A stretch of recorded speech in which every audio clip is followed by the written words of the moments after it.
What are stronger? My arms or my legs?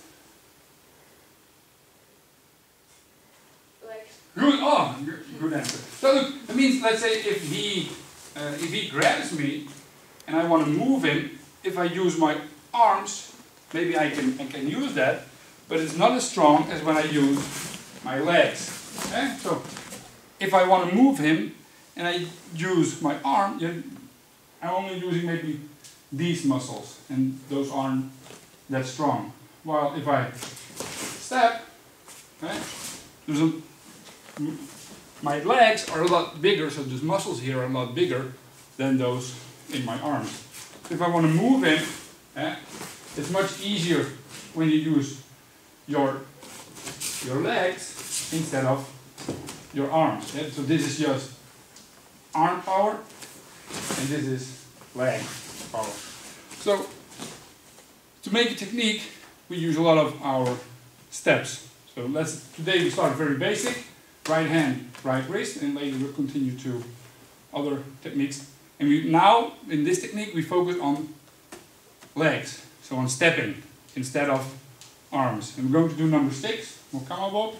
So what do a lot of people do? It's like 1, 2, 3. Yeah, so there's like 3 arm movements. Well, if I keep my arm here and I don't do that much with my arm, but just step correctly, I don't really have to use my arm.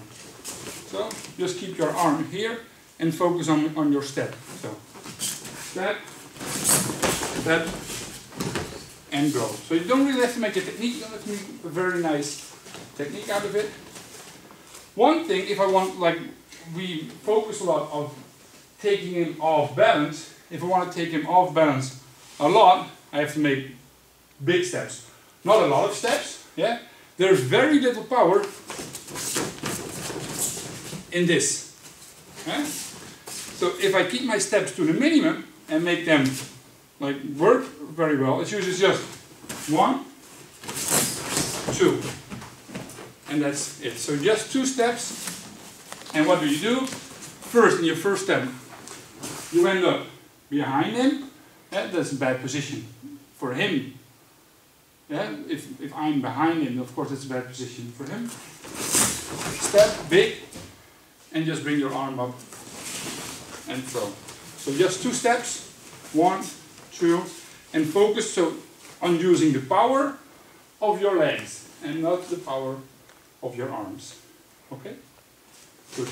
Go. When we did the ordinary circle technique, so circle steps, you stay on one line. So you go forward, 1, 2, one line, 1, 2. Yeah?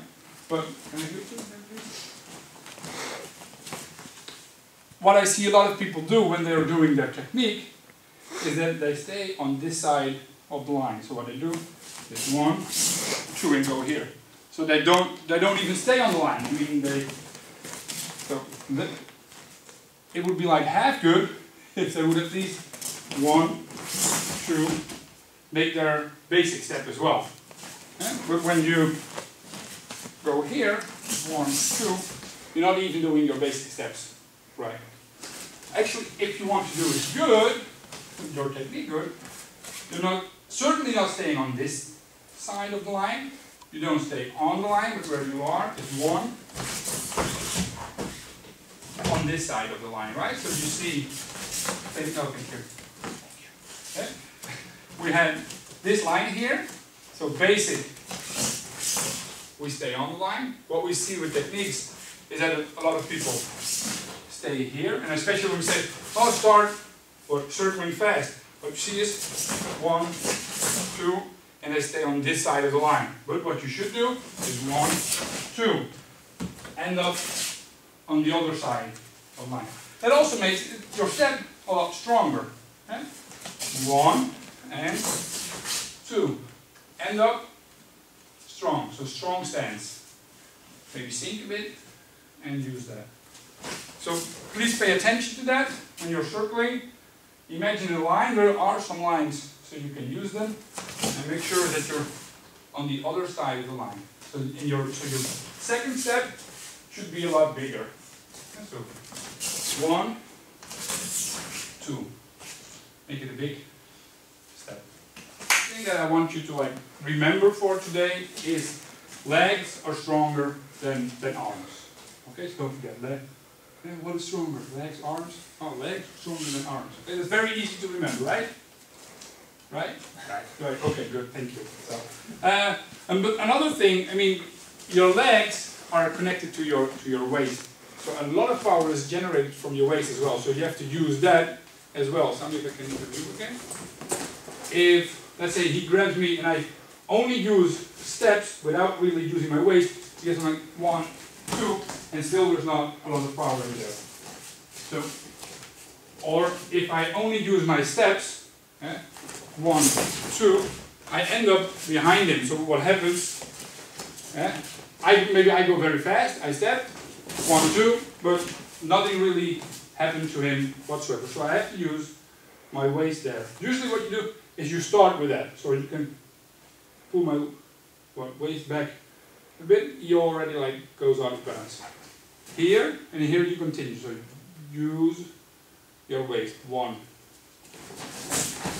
And then we also call this the moment of patience. Yeah? Well, let's say he punch please, yeah? And I step, I end up here, and he continues. Right, so again, if I just want step, I don't think about like using my waist. He goes too fast, or actually I go too fast. He punches, but 1, 2, I'm here. And there's no, if we put it in slow motion, wait, slow motion. This is what you get is step, then rotate your hip, and then make your other step. So without Sami, what you get is not step, but you get step, hip rotation, step.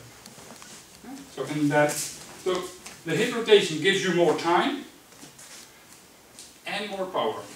So when he punches, it's 1, 2, and so I'm going to use number 2 in this one.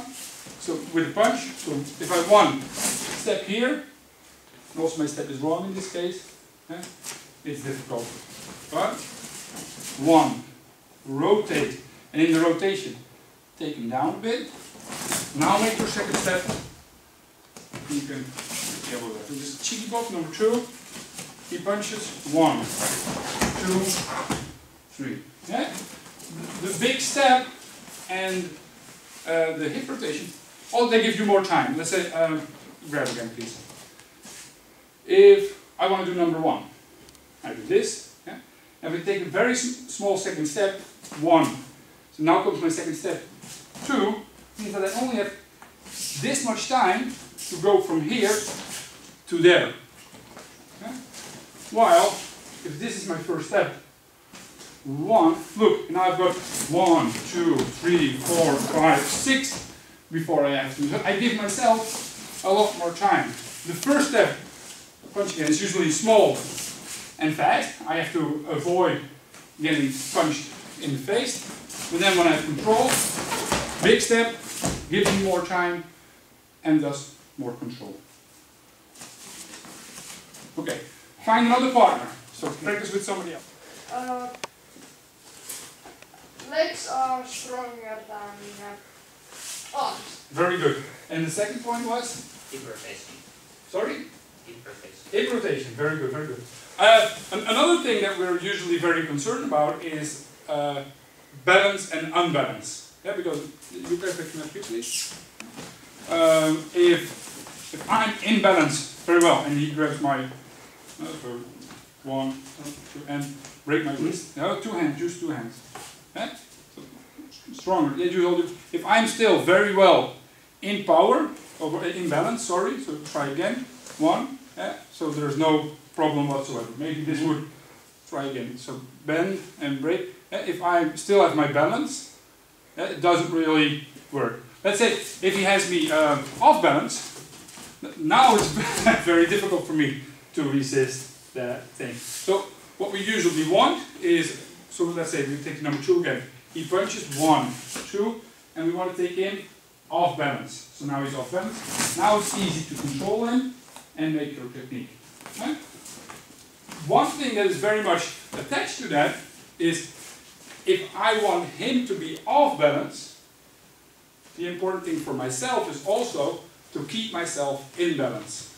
Yeah? What I see a lot is this. So 1, maybe they take you off balance, but look, I'm not really balanced myself. So if he punches me 1, 2, I have to stay in balance.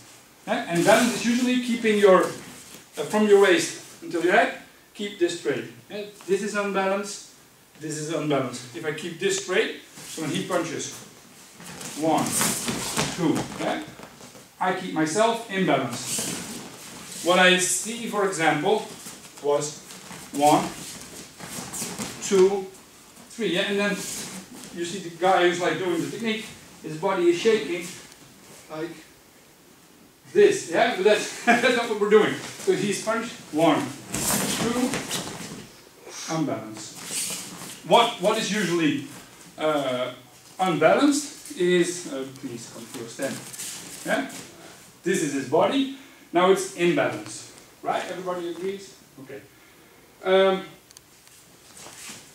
If I start pulling his arm, maybe he might go off balance. But the pulling of his, look what happens.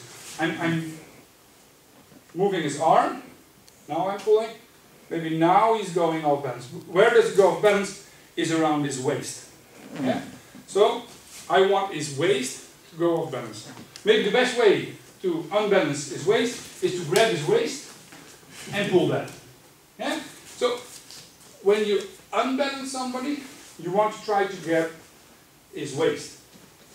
Doesn't mean you always have to grab the waist, but if I only use his wrist to unbalance him, that's kind of difficult. Because there's like 1 joint, 2 joint, 3 joint in between there, so it's easy for him to compensate. Maybe if I can keep his arm straight and then pull, he will go off balance. But why pull here? Because if I pull the shoulder, what we just saw, if I pull the shoulder, there is no joint, joint, joint. So taking him off balance by the shoulder is a much directer way. His shoulder is directly attached to his waist. So when his shoulder moves, his waist moves. When my wrist moves, doesn't necessarily mean that my waist moves. So, or you grab the waist directly, or let's say if I tilt him like this, also his waist goes off balance. 1. So, but with that, so taking him off balance is usually disturbing his center point. So your center point, your tangent, is here. Disturb that, so put that in another position. 1. So that's 1, that's the guy who you are fighting. But at the same time, make sure that your center line and your center point are in balance. So if, let's say I do number 6, point the punch again please. So 1, 2, 3, that's not a good technique.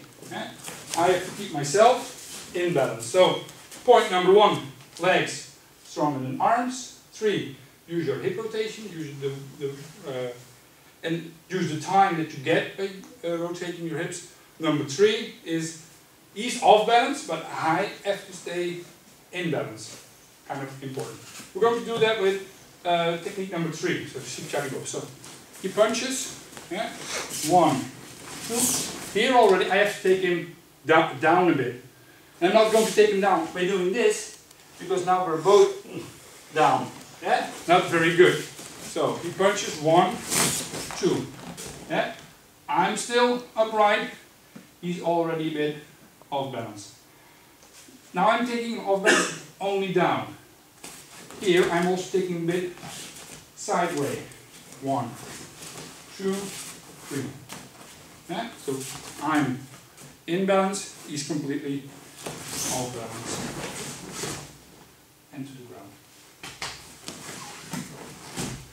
So number 3, again sponge, legs, hip rotation, he out of balance, you try to stay in balance as much as possible when you do technique. Go.